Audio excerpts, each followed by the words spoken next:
and welcome to the Tuesday night music show, which will be the last Tuesday night music show of the year.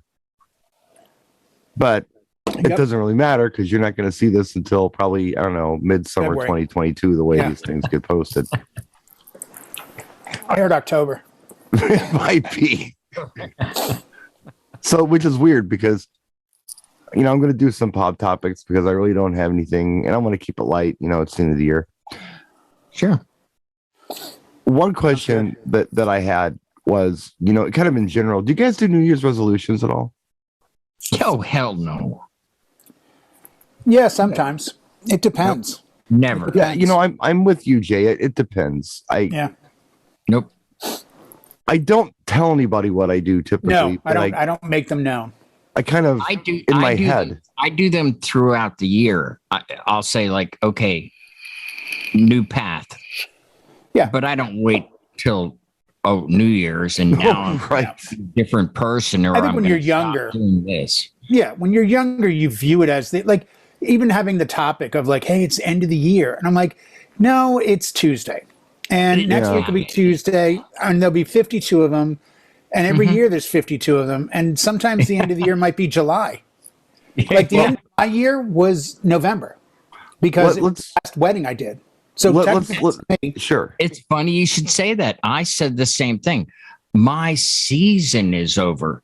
And then like what happened with everybody, well, at least in our little circle, like boom, getting slammed. I got 2 events in February. Like what's up with that? This is supposed to be my downtime until my first wedding in April. Well, I'll tell you why I look at it as a year. And it as a DJ, the reason I look at it that way is because, and it's not an issue right now, or I shouldn't call it an issue, but it's not a factor right now, would be the NAMM show. That was happening early in January. It was something to look forward to, and it was all this new stuff. So, it was New Year, new stuff as a DJ, and then you start your calendar year. That's how I always kind of looked at it. But if we were to assume the position that we did entertain something that resembled a New Year's resolution as a DJ, does anybody have anything that they'd like to work on or improve on in the following year? Oh, I think that's a constant. Yeah. Is there anything in particular that you're thinking, I really need to change this, or I'd like to be better with this specific thing? I want to be able to at least do a baby scratch competently from one track to the next and not make it look like it was a wish and a prayer that I pulled it off. Because I think it throws the client into a different realm of like, whoa. Like I don't aspire to be Qbert on any level. I think it would be cool to do little stuff. But I think just once in a while, there's tracks that really kind of say, this would really build the energy up on a full dance floor if I went wiki, wiki, wiki, wiki, wah. Jay, I wish we lived closer. I do only have one hand left, but I think I could spend an hour or two with you and you'd have it mastered. It's not hard. No, I think I've learned by watching everybody, it's not this. Like I've seen guys scratch with one finger. I just watched Kuiper and she literally just puts a finger down and goes like this and she's amazing. It's this. Yeah. It's like when you look at guitar, like this is the strumming hand, your right hand usually, and then it's the left hand that's pulling chords and notes and, all that. And I think it's the same with scratching from what, my little brain can fathom. Well, you're looking at it. You're looking at it from an interesting perspective. You're looking at it from, an art of scratch perspective. And I don't know. I'd love to work with you on this. I think it's 2 hands working together. Well, I think it would be fun to kind of do some philosophy on it with you, just to, kind of put the scratch into perspective. I haven't done it in a long time because I haven't brought decks out, but when you would hear a scratch in my mix, it really didn't have anything to do with, I want to put a scratch here. It had to do with throwing a song in on cue with an open fader. It wasn't like, wiki, wiki, wiki, wiki. It was like, boom, it's like time to go. The fader just came over early for it. It was kind of the Grandmaster Flash way of doing things. He didn't. But I like his style. Like I love his style. I can respect Shortcut and D Styles and Qbert and all these people as being very talented at the artistry of manipulating the mixer and the piece of vinyl. But I also think there's something about the bare bone roots. I mean, as much as we gain in technology, let's say with working out, it still comes down to somebody picking up a bar with weights on it and doing curls that they've been doing for 80 or 90 or 100 years. Listen to the song. Scratching's like that a little. If that's what you enjoy, listen to the song by the Beastie Boys, Rhyming and Stealing off of Licensed to Ill, because they're looping Sweet Leaf, and every scratch they do in there, I know exactly what it's organic. I mean, that's just part of making the loop, and they're just going open fader on some of it. Yeah, listen to that and kind of get your head around that, and I think that would help you out a lot. Yeah, with I'll have to check that. I mean, I know the track, Stealing Beastie Boys. It starts out that way. Doom. They're throwing it in. They're throwing a song in on beat, and then when they loop it, you hear a. It's I don't know. It's cool. Yeah. Even something like some of the Incubus tracks, which are not scratch tracks, but yet, like in the middle of it, all of a sudden he brings it in on beat, but he brings it in as a scratch. Right. And so it's like it's an organic thing. And it just sounds amazing to me. Like I like the less is more approach. It's not scratching for scratch's sake. No. I won't put in the time that I think you need to dedicate to become really proficient. But I'm happy to put in an hour a day for a while till I'm comfortable going, these are speaking to each other. You need to learn how to loop tracks. That's going to be the thing that's going to open up all the doors for you, is learn how to loop tracks with records. Just looping 8 bars. And I've done videos on it. I can send you a link to it. It's not hard. You've got Serato. You got turntables. You'll be able to get your head around this pretty quick. Well, I want in on this because my scratching is backspin into the next song. That's the truth.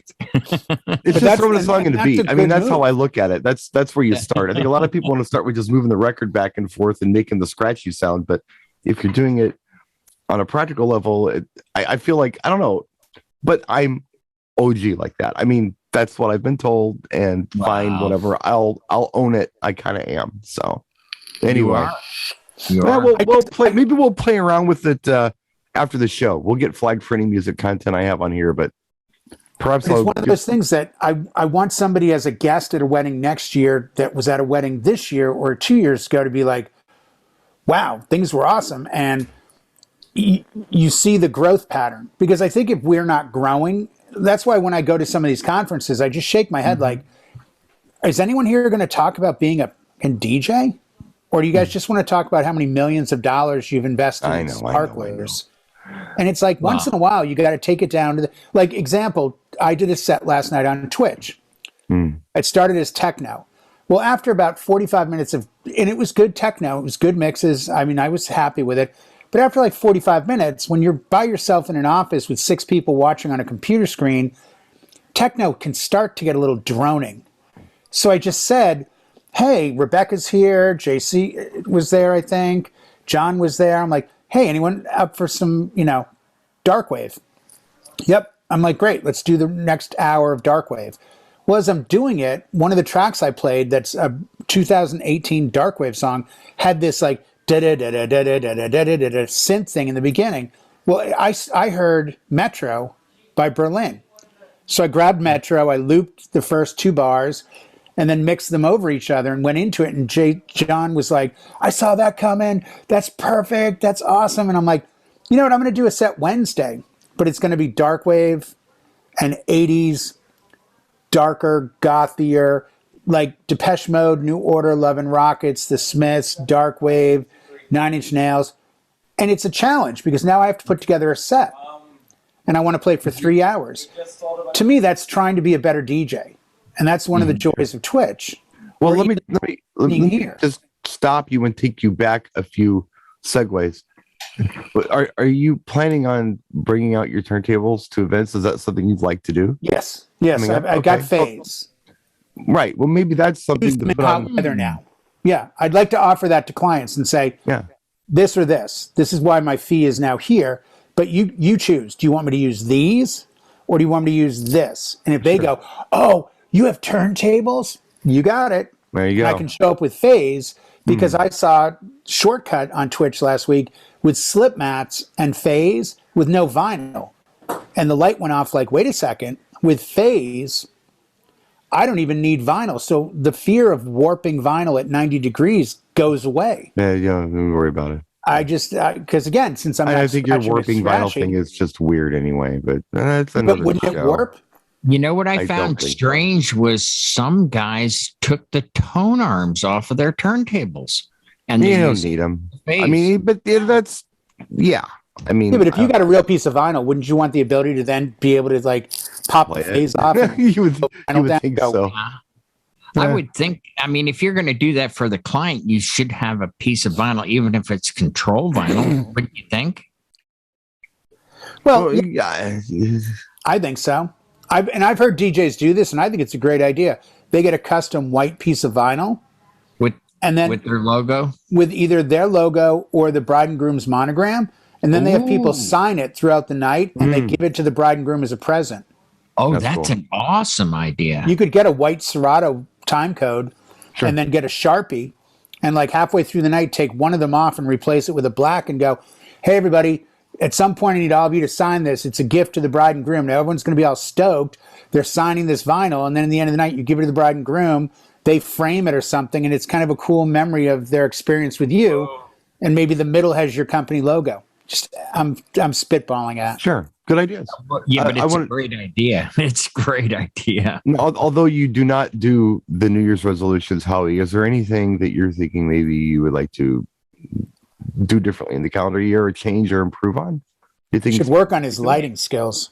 Yeah, Yeah, I he needs need to to. work on I need to up my game on that for sure. No, actually, I came across something that I didn't think that I would ever encounter, and now I'm actually working on. I'm working on an invention that will. I'm hoping that it will be successful, so that you can use either an iPad or a laptop or anything electronic in 30 below degree you were weather. talking about that on your show? Yeah, Yeah, because Yeah, like a- it happened twice already where they just shut down. Extreme hot, extreme cold. Like that's the thing. I get inspired by failures, sure. whether they're mine or anyone else's, and not to be critical of them, but to help them. Like, hey, I think I can help you out. You know, Oh, yeah. That's how you do it. I mean, that's how I do it anyway. A problem pops up, and you need a solution for it, and necessity is the mother of invention. You know. I think the heat issue to solve that, Howie, I think that's the $1 billion idea, because you look at like Vegas DJs, it's 95 degrees in March. well, And they're out at a pool. That's the trick, is that I want this device to be able to do either hot or cold. Yeah, that would be Like amazing. Katy Perry. Yeah, because like how many DJs are in 30 below zero weather that often? But Right. I'm in weather over 95, 100, Right. maybe So- 15 weddings. I mean, if I did have to make a resolution of sorts, I think I would work on my time management more. I tend to start, like right now, I have 3 unfinished projects Yeah. that I'm working on. And now this came up, and I'm so excited about doing this. I'm almost ready to start this before I finish the other 3. Right. And that's kind of like, I feel bad about that. Well, I don't know if you should feel bad about that, and I'll tell you why. I don't. You may think the way I do. I don't know, but sometimes I'm working on a Probably. project, and I kind of, go figure. We think alike on something. A lot. Sometimes I'm working on a project, and I just hit a brick wall. Yeah. Yeah. I'm just like, okay, I can't see past this brick wall, Mm-hmm. but I got to get past it to finish the project, but I can't see past it. Well, sure, I could probably just hot fudge it together, but that's not what I wanted to do, right? No. So sometimes I'll walk away from it Yes. and I'll do something else. Yes. And then if I go back to it, I can now see past the wall and say, oh, okay, Yeah. I was almost too close to it at the time. Yes. And I do it with, I've talked about this before, with mixing. Because sometimes, you know, I've hit brick walls with trying to do certain transitions or mixes or techniques. And I'm like, I can't do it. So let's say I was working in virtual DJ. Well, maybe I should try it on turntables for a while and see how that works. Or maybe go into a program like Ableton or Mixmeister and try it there and see how it works. Then I can go back to virtual DJ and it's like, oh, okay, I get it now. Because I just had a different perspective on it. Sometimes I feel like a person needs to walk away. If you don't have the right solution, walk away. It's there. You'll become inspired eventually. And maybe the inspiration will come from your next project. So I wouldn't even feel bad about that. But usually the inspiration, and I know it happens to you, is you'll be sleeping and it'll be the middle of the night and you'll wake up with, oh, there it is. Yeah. There it is. Got to go down and work on it. You know, I dream mashups and mixes. I do. And I wake up, it's like, did I hear that somewhere? Or did I just like totally Paul McCartney that? Yeah. Right. You know, what happened here? And I'll have to come down here and work it out. Yep. Yeah. And that's good stuff. Well, you know, I was stuck on, because with Jay, when you were in the summer, you were mixing and you had your camera overhead, and I loved that. And I heard other people going, put the regular camera back on, and I'm like, no, I'm watching your hands, and I'm trying to emulate some of the effects you were doing and the looping and stuff. And I got stuck. I got stuck, and I had to walk away. And then eventually it came to me, and I got that little looping effect thing that you do. And I'm like, wow, this is like magic. You know, I was like, but I had to walk away. I did. You do. You know, I think that where you need to be careful, and this is a lesson I learned from my dad. Not that he ever learned it, but I watched him do it just habitually, and I just didn't want to do it. He didn't finish much. He started a lot of things, but he didn't really follow through with a lot of things. I would say out of every 50 projects he started, he completed one, and he did it perfect. But most of the time, things just went unfinished, and he never went back to them for some reason. That is a bad habit to have. But if you have a handful of projects going at once, and you're just waiting for inspiration or something to hit you to finish them, I think that's probably okay. Those are my rules. I just made them up. No, but that works for me because it took a year for me to have the breakthrough for that drive-in movie speaker. I wanted it to still look, you know, hey, that looks like, no, I didn't want to drill holes in it and put like an antenna or have a cord hang. I was not satisfied with the technology that I had at the time. And then it actually did come to me while I was sleeping, and I was like, I got it. I can do this. And I was so excited to do that. The only thing I felt bad about was that I didn't get it to you before No, it's all right. For the car shows, but we're all looking forward. And then when I say we're all looking forward, I mean Eris, Mikey, you know, anybody who has looking forward to using it with the exhaust tone going through it. And I think that's brilliant. And that's why I love working with you on ideas, because I'm thinking this sounds really good, and I got a really high quality speaker, and then you took it and flipped it, and you're going to play your engine through it. That's brilliant. That's brilliant. That's not what I thought, but our two minds together made something completely unique. Nobody's done that. Well, again, it's mother of invention. I mean, you look at it, you say, okay, this is really cool. It's old school, it's retro, it's been resto modded into this battery powered Bluetooth speaker. That's so cool. So it's gonna be something you can use at a car show. Well, what's going on at a car show? Usually a band, right, or a DJ. So it's kind of weird to play music through it. So I don't want to do that. But what could I do with it? So then it comes down to, what do you use it for? Necessity is the mother of invention. Here I am trying to demo it in a video, knowing that I'll get flagged for content if I play a song through it. So I played the exhaust tone through it. And then after I post the video, I'm thinking to myself, that's how you use it. That's what I did. I went like I did. I was like, brilliant, freaking brilliant. But I didn't even realize that I had come up with anything cool until after I'd posted the video. I didn't either. I was like, I had to keep it a surprise from you. And then, had we collaborated, we probably would have came up with that sooner.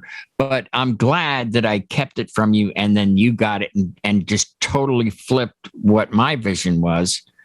And it turned out even better than my vision. So different. I'm over the moon. Different with it. My resolution, and I do this every year, usually do it quietly. I'll go ahead and tell you what it is. For years, I've had the one particular resolution that I think I still try to remind myself of whenever something comes up. And that's just simply, you don't need anything else. Like stop getting stuff. Yeah. Now, it's different with tools. It's different with records. Right. But I don't need a hot tub. I don't need another vehicle. Yeah. I don't need, this crap. People are saying the same thing about records and tools. I don't want to be that guy, but I'm going to be that guy and just say, somebody else is watching this going like, I have a record. Screw that. I allow myself certain things. Right. I need my I just Star do. Wars figures. I would call them guilty pleasures. It's like, that's your thing, is collecting that stuff. I have a place for those things. Microphones. Do I need more microphones? No. Yeah. But it's my thing. I'm trying not to collect. I mean, I've got things that my father has, left me for all practical proof. They're things that were they meant something to my dad, so they mean something to me. I just got something yesterday, that I now have to find a place for it. And I love it. I love it. I'll show you. It's I can't wait to see this. It's this case card. Yeah. Oh, that's cool. Gosh. Yeah, and it's got like the steering wheel really turns the wheels, and it's got a little 29 hypo motor in it that's detailed and correct with the export brace and the whole bit. It's really a nice piece. Wow. It's scale. So I bought a case for it. I'm going to put it in my TV room. But I don't like knickknacks, but I dig this, Right. You got to keep it away from the grandkids. It's kind of cool. It's worth something. I could sell it, but I'm going to hang on to it. No, that's not a knickknack. That's a keepsake. Yeah, that's kind of knickknack in my world. But yeah, I try not to take in those things. But if it's, something like that, I'll take. I kind of respect when people are passionate about things, even to the point of me making fun of them. I work with a couple DJs who have lightsabers. Right. I'm like, oh, that's cool. And they make certain noises and different colors. I'm like, yeah, you're really into Star Wars. That's cool. And then you find out they bought them for $500 and spent another $150 to have them customized. And that's where I immediately just go to, dude, I don't care if Mark Hamill, Darth Vader, and give me another character's name, show up at your house. $650 on a toy as a man in his 40s, I can't do it. Now, somebody's going to be like, well, you do this. And I completely understand that. But I don't collect toys. I'm a grown man. I don't have toys. No. I have things. You have things. And what do you have? I got a toy. No, you have a toy, but that has significance That's to not a something toy. in life. But that's significance with your dad. Yeah, it means something. Right. Getting to me, spending $700 on a fake sword from a movie. Well, if my dad was Mark Hamill, maybe it would be cool to have. Dude's dad's not Mark Hamill. His dad's not Mark Hamill. But you know what? I'm not here to judge, just like you.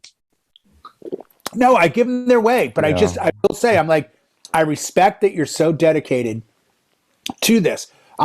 Dave, my old boss, he's got stuff. He'd be like, check it out. It's Back to the Future hoverboard.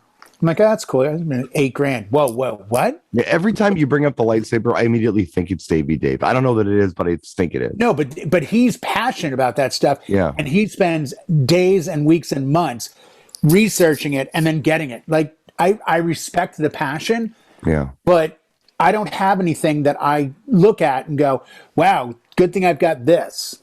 I've just never been a collector. Yeah. Again, I do. I kind of envy people that are like, yeah, my collection's worth $200,000. I'm like, how? Right. Minimum wage dude at a grocery store. Where'd you come up with $200K? Well, I gave up a kidney and I sacrificed some plasma and, I traded up and I did this, I did that. It's like Connor. Kid's on his 16th car. He's been driving for 2.5 years. He's learning. That's different. He's learning in the process. Oh, he's totally learning, but he's also. I don't know what you learned from collecting a lightsaber, but again, trying not he's to. He's had 4 BMWs. I haven't. I've insured 4 BMWs. I haven't really owned or driven them. Right. So everybody, you were putting a microphone there for a minute. You were having a microphone. I was gonna ask Jay, do you consider this a toy? Yeah, but that goes. It's only 70 years old. No, if I had, like, when I see DJs that have old mixers or their old gear, or they're a guitar player that owns all of their guitars, they've never gotten rid of any, I totally get into that.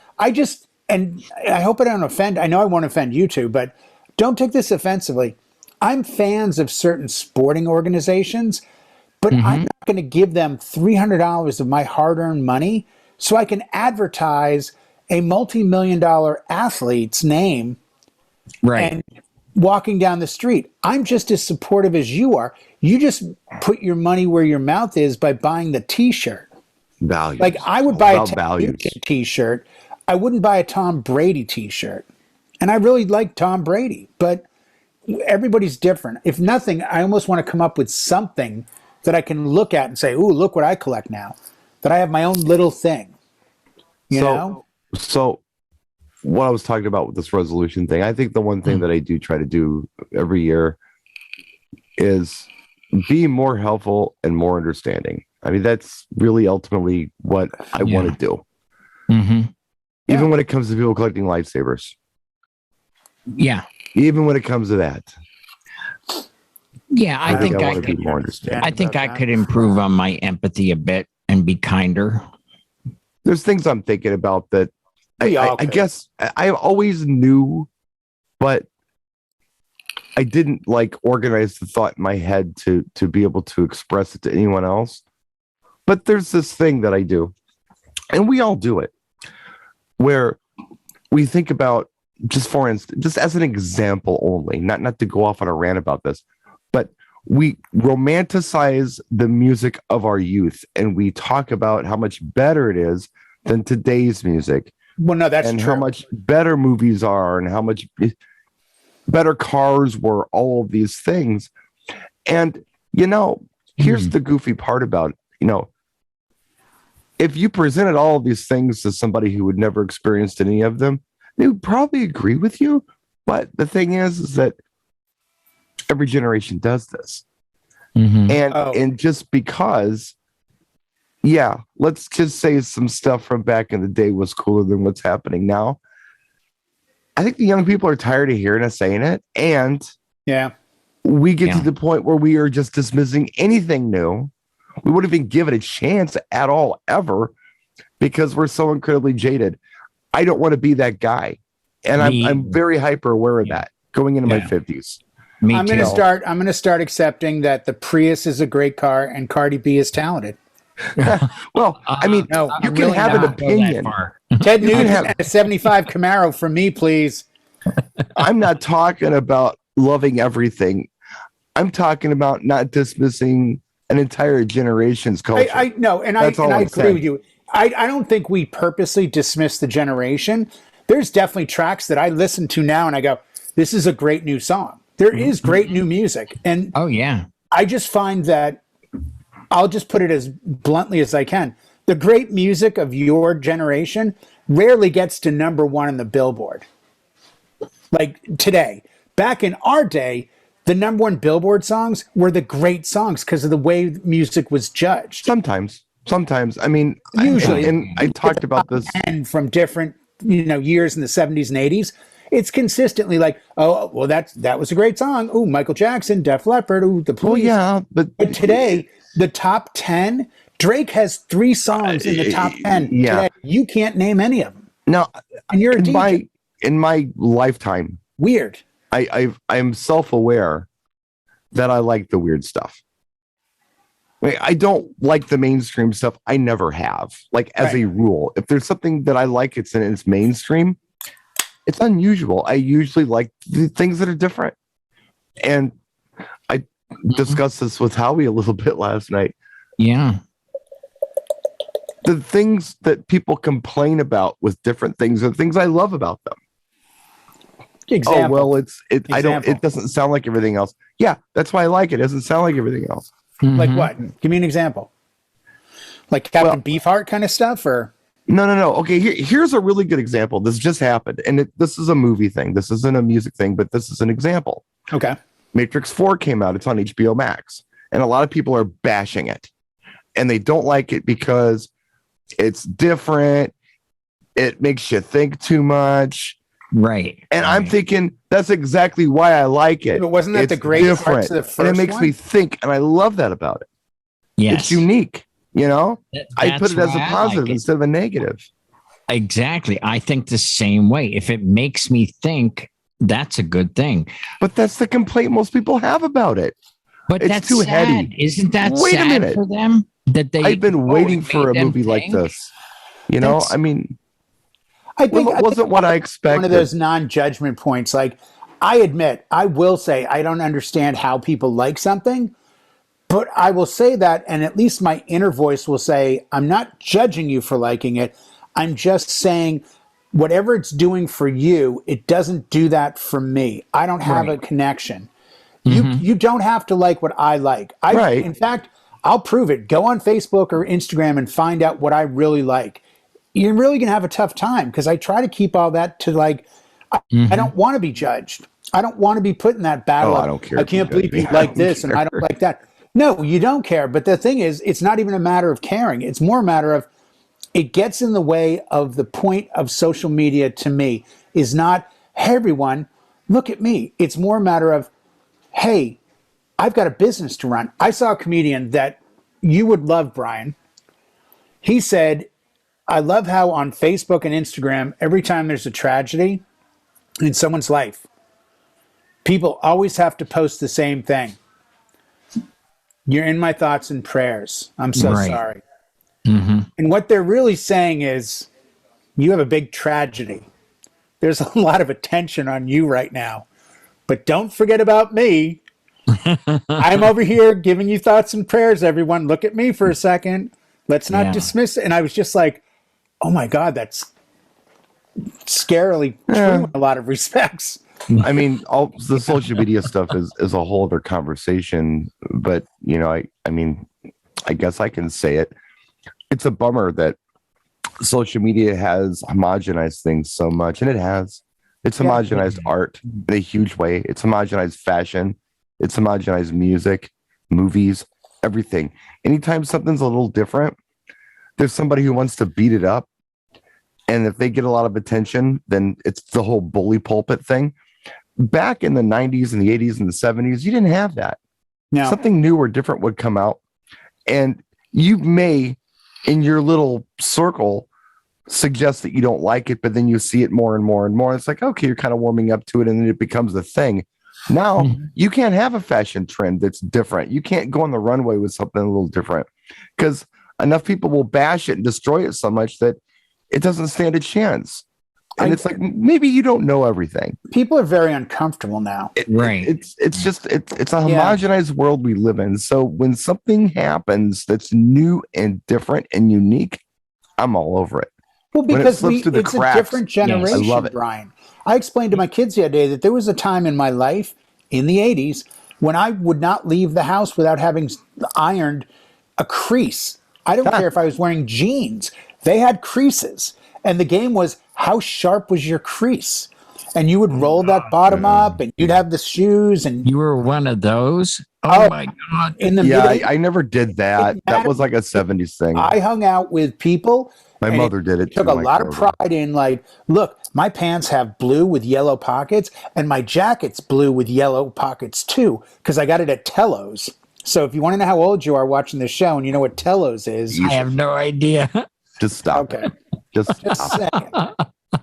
My God. Color. I'm just going to try to be more understanding. I'm going to try to, but that's me not dismissing this generation's everything. Mm-hmm. They've probably got something that's cool. Is my stuff better? In my opinion, yeah. But that doesn't mean that their stuff has no value. I'm still here to check it out. That's it. I want to be that guy. I don't want to be the old guy who just sits around. These kids today. And no. I don't want to be that guy. But you gave me an idea. That speaker you have, could I play the exhaust note from my Tesla through it? I know the new things are better. I like Teslas. I like it. What's that? It's my Tesla. Hey, I think they're great cars, but you know what? I want to hear something really loud. I want to see big back tires and side pipes, and I'll record my exhaust note. You can play it's on what the I grew up with your Tesla. You can stream it through your phone. And you know what, Brian? I think part of it is that missing of youth. I don't think it's always judging the new kids. I think it's sometimes just missing, man, look at all the things I could have done when I was young that I didn't do. Mm-hmm. And I don't want these kids to get an upper... Like I told my son, I'm like, if I was 21, not married today, with a job or some money in the bank, I'd go buy a van, I'd overland the heck out of that thing, and I'd get online and try to make a social media presence and travel the world in my van. I think the fact that what we thought of being homeless 30 years ago, or Chris Farley in a van down by the river, today becomes a status thing. I'm all for it. Like, hey kids, cut the cord, get in your van. I was just thinking of it like this. It's like the generation thing, and I might do it. Old guy who just everything he had was better. I'm thinking about let's just say, okay, for the sake of argument, that I don't know. There was a husband and wife who had a kid, right? Very attractive couple. And they had a kid, and their kid, hooked up with a person that maybe wasn't a raging beauty. Okay. Let's just say that. It would be the equivalent of the dad saying, your mom was a lot hotter than your wife. I did a lot better than you did. Ooh, oh yeah, you know what? You did, but don't rub it in. Yeah, right. You know what? Shut up and move on. That's love. I think you love who you love. I don't think that's a judgment point quite the same. No. I see what you're saying. You see what I'm saying? But I will say, I'll still put Stranglehold up against WAP. I'm just okay. How about Smarter? I don't know. Next question. All right, Howie. Yes, have you had a song going through your head lately?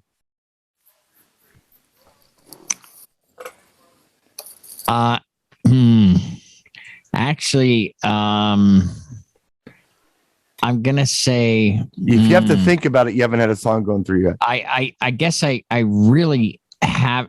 Not that I can talk about. Okay, all right. That's okay. It's a date night song, and it's okay. It's private. I'm going to keep it private. We know where your head's at pizza night. We'll just leave it at that. Yeah. Okay. Yes, it is.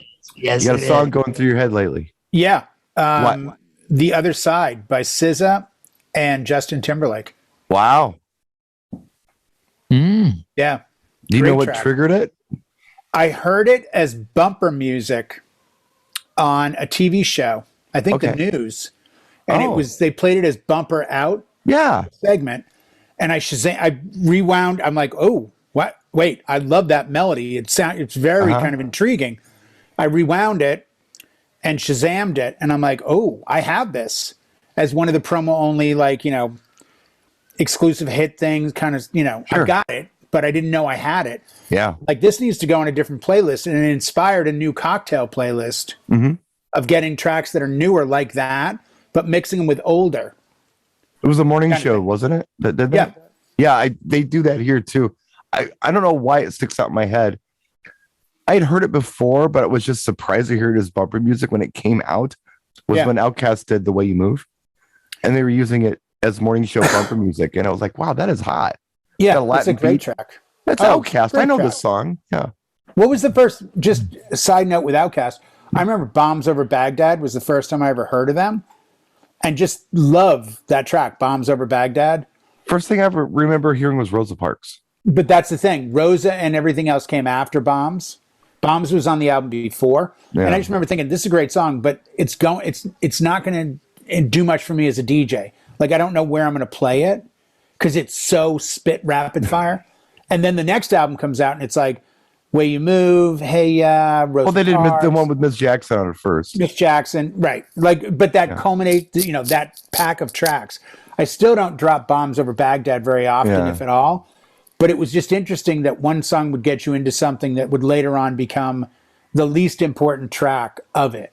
I saw something recently, and I didn't look at it close, but I go to MSN News just to check things out, and I clicked through. And there was a story that said artists that quit when they were on top of their game, and Outkast was like the picture. It's like, Speaker Box to Love Below. Absolutely. That was the. But it made no sense that they quit then. Well, it kind of did because I think it did. I mean, if you really look at it, because they did that whole Idlewild thing, it didn't do very well after that. So they didn't really quit on top of their game. They actually kind of. I just think artists like that have more to say and more to do. And it's like the music industry used to be make an album, tour for 6 months, put out another album, tour. Like, the 70s, you'd have 2 albums a year from bands. It was that wasn't unheard of. And now it's like you've got to constantly hit with music. I mean, Drake now holds some record as like the most top 10 tracks of any artist. His catalog is ginormous now, and he's constantly in the top 10. And I do play him, but there's only a handful of tracks I'm playing. And Here's yet a hard one. A ton of tracks out. Really difficult for me to play Drake songs. They're just down tempo, and for what I do, God's Plan plays. Like, he's got a new one, I think it's Too Sexy. It's actually pretty good. It's samples. I can't remember the track it samples, but it's like 120 something. But it's sampling a track we know, like a famous 80s track. I just can't for the life of me. So the song going through my head right now, and I don't know why, it came out of nowhere, is Rock Me Gently by Andy Kim. Oh, that's a great track. Yeah, but why is it going through my head? And yeah, but that's one of those tracks.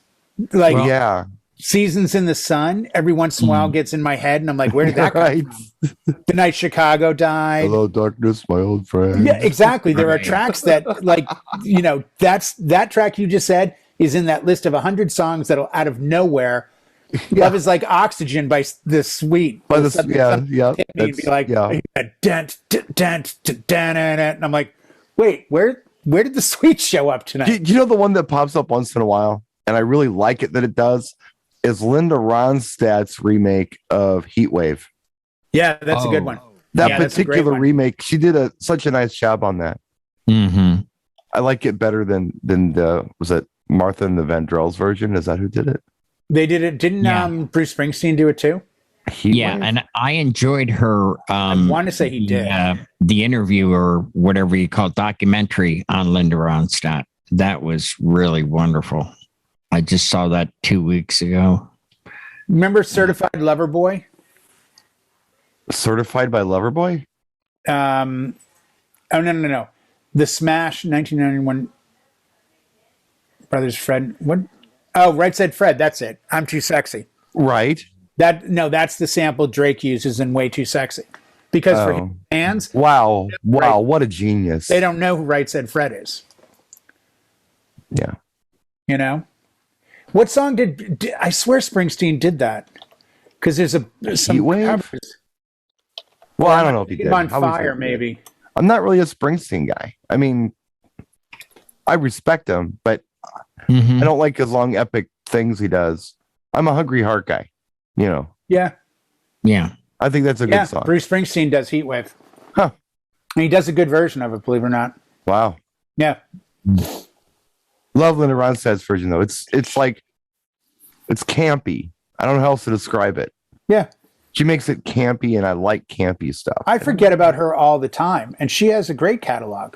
She has some She great does. tracks. But she just had that voice and personality when she was young. I remember seeing her in Central Park at the Wallman skating rink for $3.50. And in between songs, when she spoke and said, "Our next song," I melted. She had, I was like, oh my gosh. She's one of those singers that you think of and say, what a prolific singer, songwriter. And she didn't write a thing. She didn't know. She did not write. No, she was not, the Janice Ians and or a Carole Kings, right? Joni Mitchells of the day, right? There's something to be said for that period, because again, I think it was the approach of music with everybody. Oh yeah, well, wasn't she with Poco, and Poco broke off to become the Eagles? With Poco, with the Eagles, with Souther Hillman and Fury. In fact, I think her backing band was Riders of the Purple Sage. All those. It was all that. It was that somewhere. California, early 70s all stuff. That California stuff, yeah. Her backing band. They all were like, this group of people. My understanding of it, and it makes sense if you listen to it. They were really banking on like the next thing, like rock and roll was going to go away and it was going to be bluegrass. Yeah. So they were all getting ready to be like the front runners in this bluegrass movement. And then it kind of became kind of a country rock thing, and then eventually just rock. Right. Graham Parsons? Graham Parsons, Rumors. Yeah. Yeah. It was another of that incarnation of we're all going to go this way together. And then all of a sudden the Eagles just kind of went whoosh, and just went ballistic. Yeah. Eagles did that. Yeah. Yeah. Because they were her backing. They were Linda Ronstadt's backing band as part of Poco. Yes. Was that the Eagles? Eagles. Yeah. They'll always be the Eagles to me. It's the Eagles. Not my day. It's just when my day. No, it's the Eagles. Yeah. It's Eagles. I don't make the rules. Glenn Fry did. That's a Glenn. Well, and he's not with us anymore. Not with us to defend. But that's what he told me. It's Eagles. If you look it up, you'll see various, like Wikipedia will say Eagles. Another site will say the Eagles. Every album says Eagles. I only say the Eagles. True. So you understand I'm not speaking about the Birds. Oh. So when I say, if I said Eagles, you might stop. I'd be completely lost. What Eagles? The Eagles. Oh, those Eagles. That Which group. Eagles? By the way, I saw a video clip the other day of our friend Don Henley, who I think is incredibly talented, who has gone completely Lars Ulrich on his music being used on YouTube. Yeah, they all did that. He's like, we're owed billions. So he's put together a group with 60 employees whose only job is to follow YouTube videos and file claims. I know. It's ridiculous. Don, relax. I get it. You're worth like 250, 300 million. I know you want more, but figure out some better way to get across to the, the masses with your. Well, there's one thing about Don that, you need to probably know. And if you knew this, it would make more sense to you. And what he's a boomer. They just want more. Oh, yeah. Oh. Yeah. I'm Give me more boomer. I'm happy. I played Month of Sundays. I had 7 people go, I've never heard this song before. I'm like, it was on Creating the Perfect Beast. His first Building the Perfect Beast. Building the Perfect Beast, yes. Well, the version I have was a bootleg, and it's called Creating. Probably, yeah. Probably the same bootleg you have of the Eagles. It's actually called The Creating a Perfect Beast. Yeah, it says the. Jay, you're never going to hear the end of it. I could have written it in with a Sharpie. No, but it's a great, great song. Month of Sundays. I mean, it's so well written. Age of Innocence is a great album, too. End of Innocence.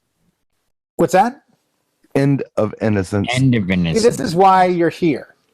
Because I keep you on your toes. I know what it's called. But if I say End of Innocence, nothing happens. But if I remember, oh my gosh, you're having flashbacks. I remember when I first started doing wedding stuff.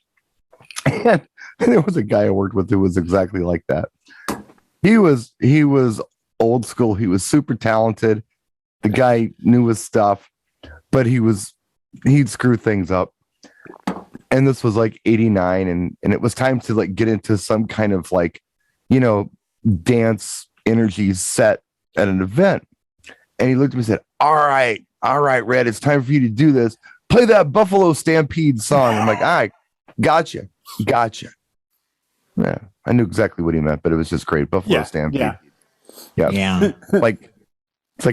That's Jay. I tried. No, wait. He's always close. I'm not on apple bottom jeans, though. I'm not that. No, wait a minute, Brian. That's the J. Yeah. The J. That's the J. 2022. It'll be the J. The J. The J. So everyone's clear. No, I think there's He lives in the Temecula. I think there's room for off the 455. I don't know. learning. I mean, I pride myself the same way you guys do. And I say this all the time, and it's one of the most truisms of being a DJ is as you get older, unless you shut yourself off, you get better. Because as the kids come in, I think so. And they're like, hey, man, I'm a new DJ, been around for 5 years. I got this stuff on lockdown. Well, you have this on lockdown. We have this on lockdown because I've got this. I mean, I can talk to my clients intelligently about everything going back to the 20s. You need to respect that and ask questions and not just go, yeah, I've got this new Drake remix. That's cool. And the guy throwing the party that wrote you the check's daughter is going to be thrilled. But at some point when he says, hey, can you play something slow? And you pull out, new Ariana Grande 34 plus 35 and go, here you go. And he goes, not really what I was thinking. Yeah, right. That's the joy of my job. Every year it changes a little bit. I've seen the change over time of we got away without doing a lot of mixing, and then it became mixing, then it became short tracks and long tracks, and everyone's got a perspective, and no one's 100% right. There is no perfect DJ. No. Nobody's perfect. Yeah. The one thing that I think that we have in common, us seasoned guys, with some of the ones that are coming up right now, is that it's always for both of us a constant, voyage of discovery. We're always it's joyful though. Things. I take great joy in finding new music. I get excited about the SZA track. They are too. they may be discovering things that we already knew about. But I think a lot of them write that off and go, I'm not going to need to ever really know much about disco. I got Staying Alive and I got Casey and the Sunshine Band. I'm good. You are. And we could put together the top 200 the same way Mobile Beat and DJ Intelligence and everyone else does and say, here's the 200 go-to songs that you could play.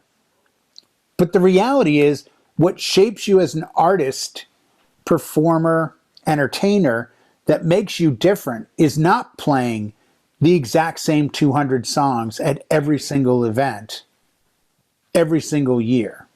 I posted a picture. I had to pull the Mustang out of the garage yesterday to get Eris's brother's truck in my shop so we could fix the wiper motor. Anyway, Eris was in charge of the music and he was playing country, so I went and talked to Mom because I refused to be in the shop when country was being played. But what kind of country though? Good country or no? Hank Williams Jr. country. So real country. And I don't like it. I don't. Real country. No, both kinds of music. I have bad memories Country and associated Western. with that kind of stuff. That's girl. So anyway, I come back out and he's changed it to funk. And I hear this song that I don't think I'd ever heard before. Ray He's Parker playing Jr. it. And in my mind, I'm thinking, what the hell is this? It sounds like a Parliament Funkadelic track I haven't heard before. That's what it sounds like. But I don't know this song.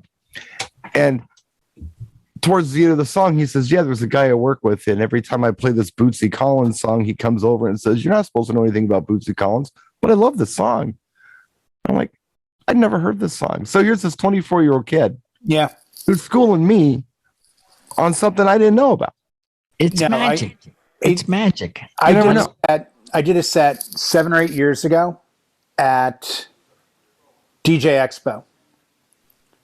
And I was on the main stage in that little Times Square area, the big stage, and I had to do a 15, 20-minute set. And it went really, really well. But I admit to you the same thing I would be happy to tell anybody. Of the 14 tracks I played in 20 minutes, I think 10 of them came through my son. Yeah. Because I said something about doing Expo and I got to do a main stage. What are you going to play? I said, I'd like to do like a house set. Oh, have you heard this? Really cool Montel Jordan. This is how we do it, house mix. I'm like, no. Yeah. Oh, do you like Jefferson Starship? Yeah. Oh, this White Rabbit remix. I'm like, Oh, he's on it. this is He's on gorgeous. And Connor gave me all these tracks that I ended up playing. Connor's always been on it. That's his wheelhouse. Yeah. No, and I was just like, he's like, yeah, I'm friends with Borges on Instagram. I'm Connor like, and Colin are very different what? kids in that regard. oh, totally. Yeah. Night and day. Yeah. Night and day. But that's the thing. It's like, I love finding new music. I like screwing with people with music. When people come to me and go, that Chris Stapleton, that Tennessee whiskey, oh my God, bring a tear to your eye. I'm like, you heard the original? No, I think he wrote it. I'm like, no, he didn't. Yeah, it's a very You old sure? song. And you play the David Allen Coe version, which Yeah. would be like me showing up on an acoustic guitar in the street doing Cashmere out of tune and off beat. That's how different they sound. That's literally, you listen to David Allen Coe and it's like, it's night and freaking day. And then you realize very It's quickly, it's the talent of Chris Stapleton to interpret, much like Jimi Hendrix interpreting All Along the Watchtower from Bob Dylan. Or Because Soft Cell doing Tainted Love. Okay, maybe that was a stretch, but I think it's better. I'm just saying. I think it's better. I think Hall & Oates' You Lost That Love and Feeling is better than the Righteous Brothers, and it's a very unpopular opinion, but I believe it to be true. I respect your opinion, though I don't agree with you. And I do love Hall & Oates. I respect your opinion, but you're wrong. Yes. No, I'm not saying you're wrong. No. I'm saying A lot of people if don't I like. had to pick one of those two to play, I'd probably play the Righteous Brothers. I can't stand the Righteous Brothers. There's something about them. I think they're just, they're righteous. I don't like that about them. They're just too righteous. Like, They're where's self-righteous. How's that? we've the had a half an self-righteous hour, brothers. 45-minute discussion about being accepting and in the new year, and all of a sudden get to the Righteous Brothers, Brian just backpedals everything. The self-righteous brother. I think collectively as a group, we should have a New Year's resolution of being smile more, being happy, being funny. having a coherent show topics that John's poor son can name, actually pull something from this and give it a name because there's something in there that kind of follows the pattern of a topic. Yeah, this is going to be called, when this comes out in November, it's going to be called Brian Doesn't Like the Righteous Brothers. I can see it now. By the way, I do have a resolution for the show. Boy. I have a resolution for the show, and I'm dead serious.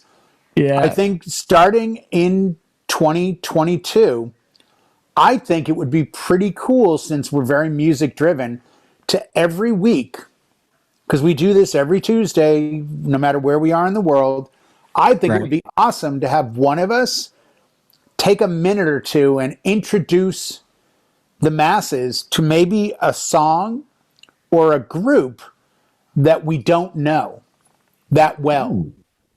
And be able to say, hey, you know what, this week I'm going to give you guys the Spiders, or Spider. Actually, they're a group that's not it's just Spider. Spider's a New York group. Oh, no, it's the Spiders. But Spider's big thing was their drummer went on to be really famous, this guy Anton Fig, who He played did, with Ace Frehley, with David Letterman. Yeah.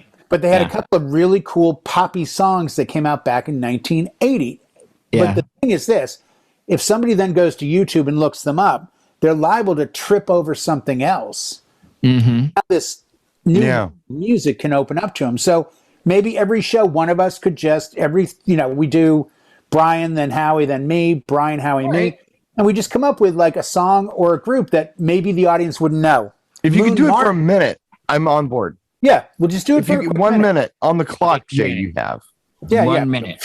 No, I don't say clock. And, maybe along the journey, they'll discover some of that, the Metallica. Well, if the Metallica was brought up. But see, I would talk about the Angel Witch. The Def Leppard. Metallica was very into. Yeah. We could do the Aerosmith. I don't The know. If they're still- Aerosmith, yeah. Eagles. There's a band called The. It exists. And There is. So by the way, honestly, speaking of, Jay, if you don't know it, It's My Life. does the coolest version of I Saw the Light. If you've never heard it, please It's awesome. listen to it. You'll Really? love it. you have to. I Saw the Light by Todd Rundgren.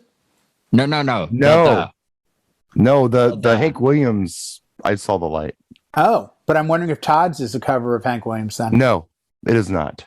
We'll do this after the show. Anyway, we got to go, guys. It's been an hour. We'll see you next year. Happy New Year, everybody. Stay well. You'll stay see us safe. next year Happy because New this Year. video's not going up until sometime in 2022. Oh, actually, no, because of the dates. Happy Flag Day. Happy Yeah, Flag Day. happy Flag Day. Happy Arbor Day. We'll see you.